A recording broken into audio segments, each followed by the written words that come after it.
Alessandra here, and I'm here with the lovely Annette Densham, and I'm just going to get her to introduce herself. Oh, I can do that easy. So I'm a human being, first and foremost.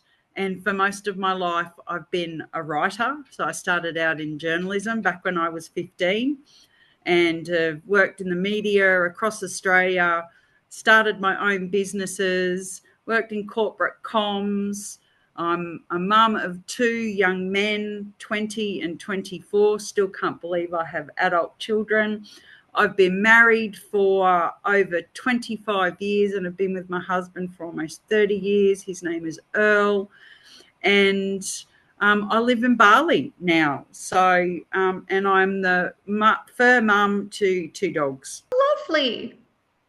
Well, just to let my viewers know, I will be asking Annette a couple of questions, and she's going to give an answer to some of them, like a little Q&A.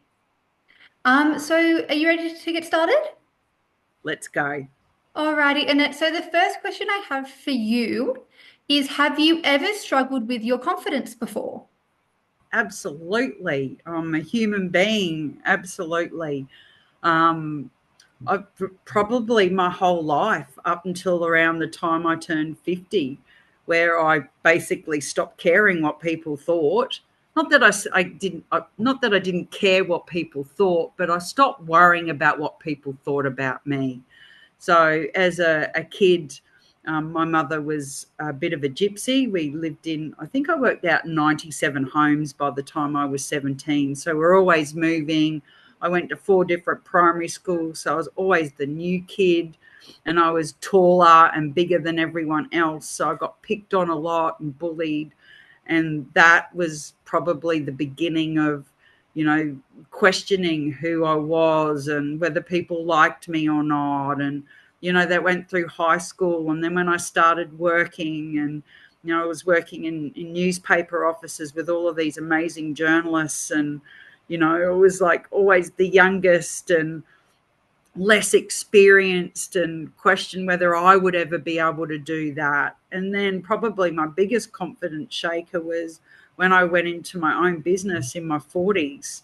I just returned to work after having my kids, raising my kids. My kids were 6 and 10 when I went back to full-time work. And after being out of work for over 10 years, I really doubted whether I still had the skills and abilities to be able to go for the jobs that I was going for. But, I've got some good jobs. And then my confidence was shaken again when my role was made redundant over 12 years ago. But I guess I just kept picking myself back up, shaking myself off and thinking, always big believer. And if it's to be, it's up to me. No one else was going to make me feel better about myself. So I started a business, and then someone called me the worst business person in Brisbane. That's a confidence shaker.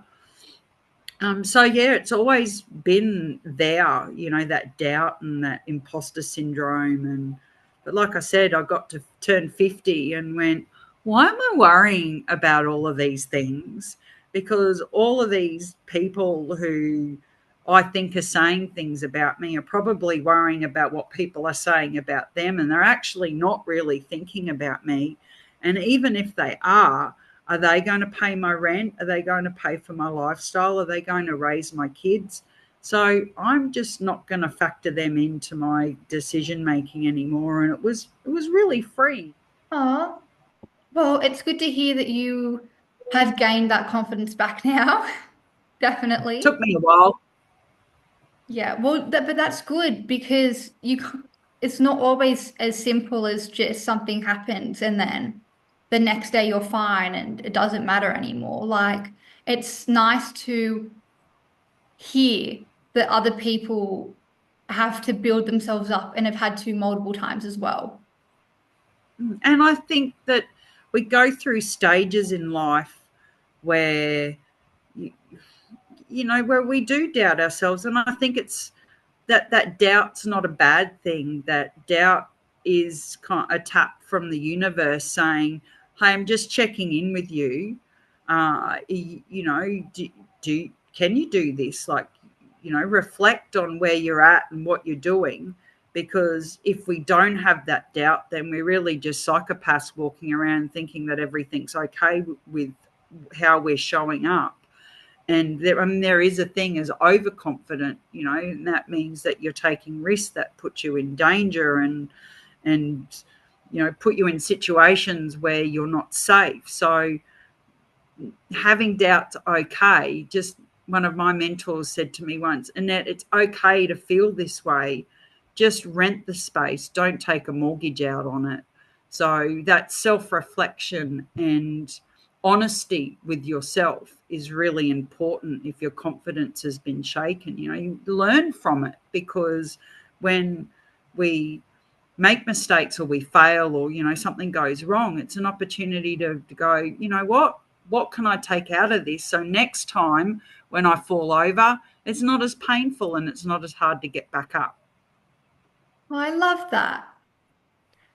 So you kind of answered my next two questions, which was a time you felt out of depth and what you did to improve that situation. So I'm going to skip to the next one. Where were you able to get help from? Like, and who were you able to get help A from? good question. I think when I was younger, because of the way that I grew up, I relied a lot on myself, because people had come in and out of my life. Like I'd seen my mum have relationships where she was let down. So I grew up thinking that if I had to fix the problem, I had to fix the problem. But as I've gotten older, I've realized, there's a famous saying by Einstein, you can't fix your problems with your current thinking. And so for me, reaching out and asking for help, and sometimes that's just ringing a friend and going, I'm having a really crappy day. I don't think I can do this. And hearing from someone else, yeah, you've got this, like I'm behind you. They may not have a solution to the problem, but that act of articulating, the doubt and the fear and the uncertainty in your own head is really important, because our brain believes what we tell it. So if we tell it that we're hopeless, we're useless, we can't do things, your brain's going to believe you. And sometimes if someone else is saying, hey, no, that's not true, you can change that thinking yourself. So I now, if I'm having a problem, I reach out to people and I talk it through. In my past, I've seen psychologists and counselors and therapists to, work on some of my deeper trauma. I've gone to spiritual healers and I've done all types of crazy things. And each one may not have fixed me, but it's certainly given me tools and a confidence in that I have the ability to change my life. And no one else can do that for you. It's, you have to make that decision yourself. And then you've got to act on it. And there's a really great parable from Brian Tracy about five frogs on a lily pad. And I encourage your listeners to go and read it, because it's all about that. I coulda, woulda, shoulda, I'm gonna do this. And then we never take the next step, which is action. So when I've been in a situation and I've needed help, I really do rely on my courage and my bravery to either ask for help or to find the solution that I need to do it, because wallowing in, misery and wallowing in, that situation doesn't help anyone, least alone ourselves. So, Simon Sinek, who is just amazing, he talked, we're all so busy now. We don't have time to talk to people. It's very, Snapchat and all these quick messages. And he said, if you really need to talk to someone, have that 8-minute conversation and message a friend and say, I just need 8 minutes. And sometimes it might just be, hey, I'm having a bad day, or this happened to me. Just having someone listen to you. So I use that now. If it's something and it's like, I just need someone to listen to me because the dogs aren't helpful. Hey, Julie, do you have 8 minutes? I just need to run something past you. And then the cloud's clear and you can kind of see a bit more clearly of what you need to do next. Wonderful. No, I like that the fact that you have that support system. And I love that 8 minute um thing that you just brought up. I think that's amazing. I think it's definitely something a lot of people can use as well because you're right, it is just 8 minutes out of your day. You're not Yeah. asking for 3 hours. You're not asking to go meet up with someone and have lunch with them for 2.5 hours. It's just an 8 minute phone call. And Or sometimes we just really need that quick interaction with another human being because we do very much live online these days, regardless of what generation you're from. I mean, your generation, very digital savvy, social media, and even my generation. So I'm Generation X, I was born in the 70s. So this is, this transition for us. But I see my peers, let's catch up. And it's like, no, I'm too busy. And everything's, through a message or a text or an email. And it's like, it's really hard to relate emotionally through those mediums. So picking up the phone, and I know lots of people are scared of phone these days, but it's hearing someone else's voice, hearing their compassion and their kindness is such a I've got goosebumps, is such a great foundation of going, you know what, I've got this. I can move through it because I know someone cares about me enough to give me 8 minutes in their day. well, I love that. Um, so my next question for you, Annette, is how has finding confidence changed your life? It's given me a sense of freedom, that freedom from worrying about what people think of me or how I show up or how I act or what I say or what I do. Although I did promise you, I promise I wouldn't swear too much. So That's all I'm being good. very, I'm being very good. But I have self control and ability to do that. Finding my confidence has has been, it sounds cliche, but it's been life changing because I don't second guess myself nearly as much as I used to. And if I make a mistake, it's not the end of the world because I acknowledge that I'm a human being and human beings make mistakes. I'm not sitting there like fretting about it for a week because I missed a comma in an award application that I've written. And it's helped me be more vulnerable and authentic and real, where I'm not afraid to say what I think while still being diplomatic and polite and respectful to other people. Like it's okay to have an opinion, but when you start getting personal and bringing people down, then that's not cool. But I can speak my truth, may not be everyone's truth, and feel comfortable that I'm not being anybody else and I'm not pretending to be something that I'm not, that the facades come down and that people are seeing the real Annette, the person who's cheeky and funny and a little bit rude and naughty, but also thoughtful and caring and kind and compassionate. And I can be all of those things and I don't have to be this structure or construct that I think other people want from me because, if people don't like me, it has nothing to do with me because it's all to do with their experience, their beliefs, their childhood, the things that they've gone through in their life. And I can't do anything to change that. And realizing that was a huge moment in my life, which helped me with my confidence because, I said before, we're all worried about what people think of us, but people are thinking about themselves. And when they make a judgment about you, I mean, it could be someone might listen to this and go, oh my God, I hate her voice. She sounds like so Aussie and yobbo. But that could be because of someone that bullied them in the playground 30 years ago or, last week. And that's not my fault. And I'm not going to carry that around anymore because I limit how I'm able to show up in the world by letting what other people think of me stop me. So that was a really pivotal moment, is realizing that, and my confidence just went boosh. Oh, wonderful, Annette. I like how you talk with so much passion and you really care about what you say and you mean what you say as well. And I really do love that.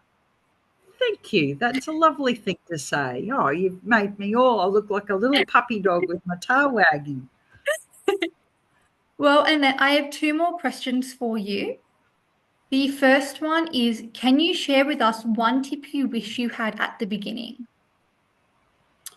I'm going to go with what other people think of you is none of your business. I wish I'd known that when I was 15, 20, 25, 30, because I spent so much of my life trying to please other people because I wanted them to like me. And if I showed them who I really was, that they wouldn't like me. And what I've found is that as long as I'm showing up as all the goodness and the badness and the flaws and the amazing qualities that I have, is the people who relate to me, who have the same values of me, will like me, and those who don't won't. And I'm actually not really missing out on not having them in my life.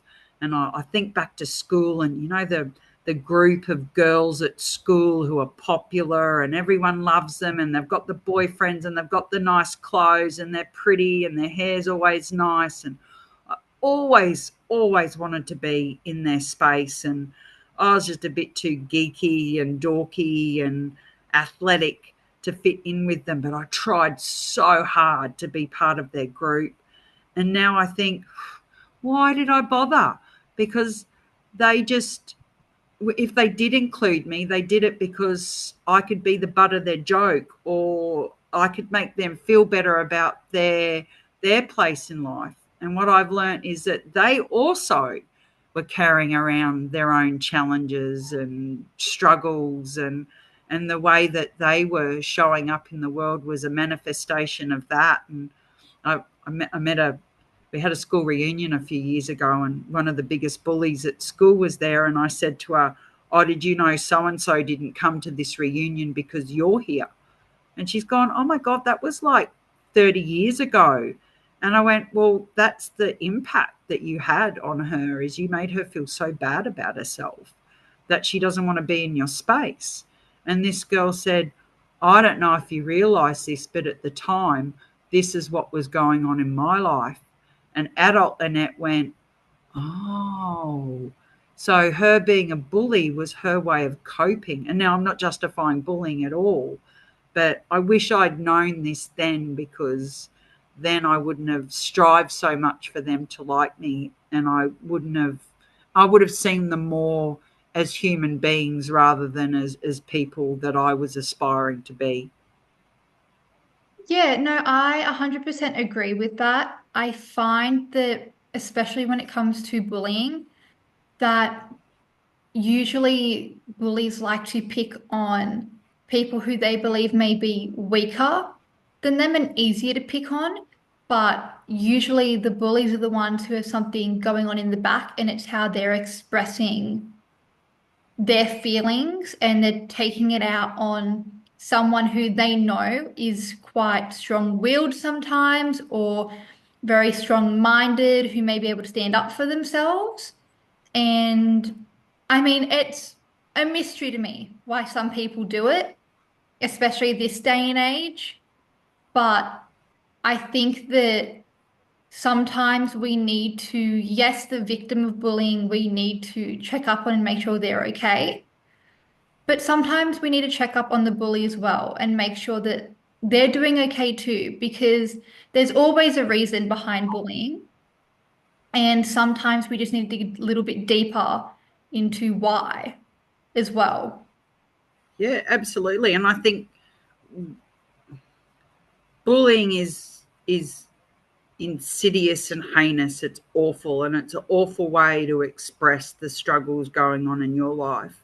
But if you've coming from a home where there's domestic violence or economic challenges or any of those things that challenge people in their lives, whether they're adults or whether they're adolescents or young adults, is that as we as the bullied can show some compassion, then sometimes that may be the only kindness. Now, it may not work to stop the bullying, but I can remember, and I was bullied by this boy in grade 5. Like, I still remember it. I was grade 6, and he picked on me every day. And the day I stood up to him, I actually humiliated him in front of the class. But no one picked on me ever again. Now, I took a very extreme action because you don't want to make me angry. I'm pretty laid back, but he made me really angry because I went, this is unfair. I've done nothing to this person. But I then became a champion of the bullied.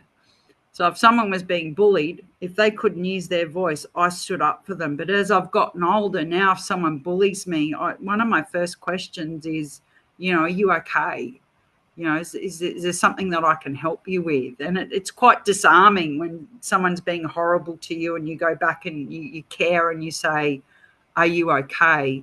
So, yeah, I don't understand why bullying's still around, Alexandra, because, we know far more than I did when I was your age about bullying and the mental health issues and the impacts. But I think as other human beings is that if we can be compassionate and kind, and sometimes that kindness is just walking away and not feeding into it, that, maybe the bully then goes, oh, I'm not getting the feedback that I want, or this person showed that they actually gave a shit about me. So, but, it can be a pattern interrupt. But yeah, I think the best tip I wish I had at the beginning was stop being a people pleaser, because the only person you really need to please is yourself. 100%. And one final question for you. What is one piece of advice that you would tell your future self? My future self, what would I tell my future self? Oh, now I'm telling my future self when I'm 80. That's scary, isn't it? When A I little was bit, 20, yeah. when I was 20, 80 seemed a long way away. At 55, it's not really that far away now. Um, as a kid, what would I have told my future self? I would have told myself to take better care of my health. I would have told myself not to smoke cigarettes at 10.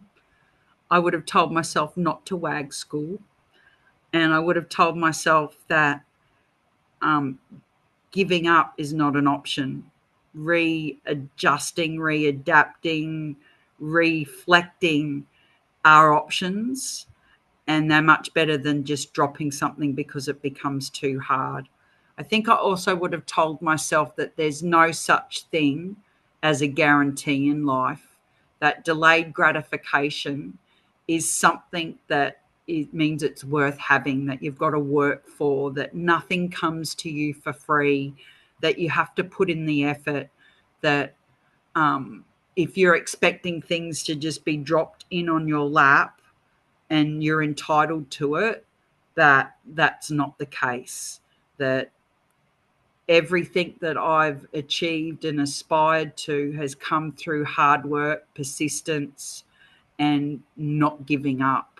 So I would say, Annette, next time you're faced with a challenge, don't just drop it and run away. See it through, and you'll feel a sense of accomplishment and a sense of pride that you saw it through, even if it didn't work out, but you saw it through, and then you can move on to the next thing. Oh, wonderful. Well, thank you so much, Annette. This has been very insightful and I think very helpful for a lot of people as well. Oh, thank you. I was quite chuffed that you asked me. Yeah, ask my kids if they wanted my advice, they'd say no. So it's nice to be able to share it with someone else. Oh, thank you so much, Annette. I am going to link all of your socials at the bottom of this video for everybody to go follow you as well. And besides that, I hope everybody has a lovely day and thank you for watching.